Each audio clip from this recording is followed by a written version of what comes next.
चतुर्भुज जगन्नाथ कण्ठशोभितकौस्तभ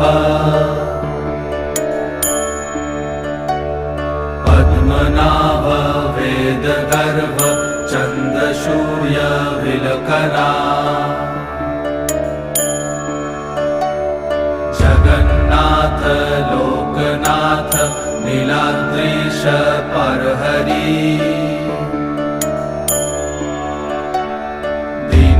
दीनबन्धुर्दया सिन्धु कृपालु जनरक्षका